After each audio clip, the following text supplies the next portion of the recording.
दोस्तों आईपीएल 2025 के पहले क्वालिफायर में जब आरसीबी और पंजाब की टीमें आमने सामने आईं तो रोमांच अपने चरम पर था और इस महामुकाबले में आरसीबी ने जो प्रदर्शन किया उसने तो सच में सबको हैरान कर दिया। पहले गेंदबाजों ने पंजाब की बल्लेबाजी की कमर तोड़ दी और फिर जब बैटिंग की बारी आई तो आरसीबी के बल्लेबाजों ने ऐसा गियर बदला कि मैदान पर सिर्फ और सिर्फ आरसीबी का जलवा नजर आया। इस मैच में एक्शन, ड्रामा, ट्विस्ट सब कुछ था। नहीं।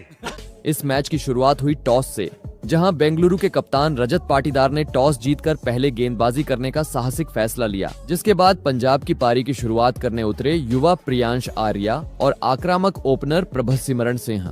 सिर्फ 7 के स्कोर पर पंजाब को पहला झटका। प्रियांश की जगह अब क्रीज पर आए ऑस्ट्रेलिया के विस्फोटक बल्लेबाज जोश इंग्लिश। जहां प्रभसिमरण सिंह 10 गेंदों पर 18 रन बनाकर आउट हुए, पंजाब की टीम का स्कोर अब 27 रन पर 2 विकेट हो चुका था, जिसके बाद बल्लेबाजी करने आए कप्तान श्रेयस अय्यर खुद। अय्यर सिर्फ 3 गेंदों में 2 रन बनाकर चलते बने। पंजाब का स्कोर था 30 पर 3 और डगआउट में सन्नाटा छा गया। अय्यर का ये विकेट आरसीबी के लिए बहुत बड़ा था, क्योंकि इस पूरे टूर्नामेंट में उन्होंने कमाल की बल्लेबाजी की थी। अब क्रीज पर आए युवा बल्लेबाज नेहल वडेरा पंजाब के मिडिल ऑर्डर के सबसे भरोसेमंद बल्लेबाजों में से एक। 5 ओवर के बाद पंजाब का स्कोर था 38 रन पर 3 विकेट। पावर प्ले में रन बनाने की उम्मीदों पर पानी फिर चुका था। शुरुआती झटकों से टीम की रीढ़ टूट चुकी थी। न ओपनर टिके न कप्तान, और अब सारी उम्मीदें टिक गई थीं मिडिल ऑर्डर पर। बेंगलुरु की गेंदबाजी में एक अलग ही ऊर्जा थी। सब जानते थे कि यहां से वापसी आसान नहीं हो गया। इंग्लिश सिर्फ 7 गेंदों में 5 रन बनाकर पवेलियन लौटे। पंजाब का स्कोर हो चुका था 38 रन पर 4 विकेट और संकट की परछाई अब साफ दिखने लगी थी।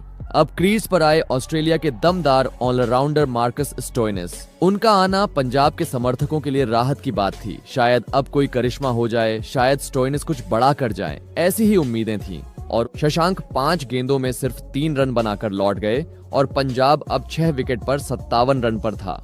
सुयश ने यही नहीं रोका। ओवर की 5वीं गेंद पर उन्होंने इम्पैक्ट प्लेयर मुशीर खान को भी LBW कर दिया। मुशीर ने रिव्यू लिया, लेकिन स्क्रीन पर साफ दिखा कि गेंद स्टंप्स से टकरा रही थी। मुशीर खाता भी नहीं खोल पाए। पंजाब का स्कोर अब 60 रन पर 7 विकेट हो गया था और ये साफ हो चुका था कि बेंगलुरु की गेंदबाजी ने इस मैच को अपने शिकंजे में ले लिया है। अब पारी को किसी तरह खींचने की जिम्मेदारी पूरी तरह स्टोइनिस पर आ चुकी थी और पंजाब की आखिरी बड़ी उम्मीद भी खत्म हो गई।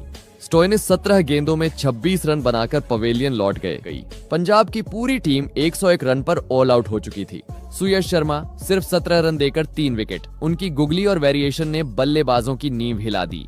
जॉश हेजलवुड 3 विकेट सिर्फ 21 रन देकर। उनकी गति और लेंथ की समझ ने हर बल्लेबाज को पस्त किया। यश दयाल 2 विकेट। उनकी सटीकता ने मैच को बुनियादी रूप से कंट्रोल किया।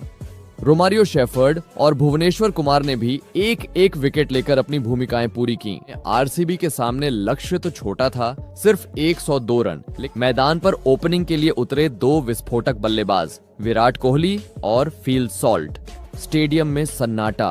कोहली की 12 गेंदों में 12 रनों की पारी समाप्त और आरसीबी को पहला झटका लग चुका था।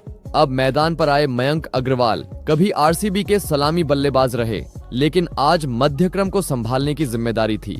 सिर्फ 6 ओवरों में 61 रन और मयंक अग्रवाल 13 गेंदों में 19 रन बनाकर पवेलियन लौट गए। आरसीबी का स्कोर 84 रन पर 2 विकेट। 9वें ओवर की दूसरी गेंद पर सॉल्ट ने सिंगल लेकर अपनी 50 पूरी की, महज 23 गेंदों में। ये इस सीजन की उनकी सबसे शानदार पारियों में से एक थी। इसी ओवर में उन्होंने एक और चौका जड़ा और आरसीबी की जीत को अब औपचारिकता बना दिया। मुशीर खान फिर आए गेंदबाजी के लिए, लेकिन इस बार सामने थे रजत पाटीदार। तीसरी गेंद पर पाटीदार ने मिड विकेट की दिशा में चौका जड़ा और स्कोर को और नजदीक ला दिया। अब सिर्फ 2 रन की जरूरत थी और फिर ओवर की आखिरी गेंद पर पाटीदार ने स्लॉग स्वीप खेला। गेंद हवा में गई और सीधा दर्शकों के बीच जाकर गिरी। मैच खत्म। आरसीबी ने 8 विकेट से मुकाबला जीत लिया और सबसे बड़ी बात, सिर्फ 10 ओवरों में।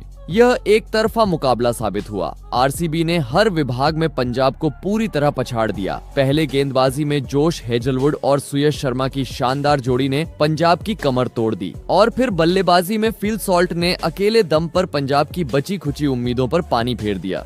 दोस्तों, क्या यह मैच आरसीबी की रणनीति की जीत थी या फिर सॉल्ट की आंधी ने सब कुछ पलट दिया? और क्या पंजाब की हार की असली वजह उनकी खराब बल्लेबाजी थी या आरसीबी की शानदार गेंदबाजी? क्या आप मानते हैं कि इस जीत का असली हीरो फिल सॉल्ट थे या सुयश शर्मा, जिन्होंने शुरुआत में विकेट लेकर पंजाब को झटका दिया? नीचे कमेंट में अपने विचार जरूर बताएं।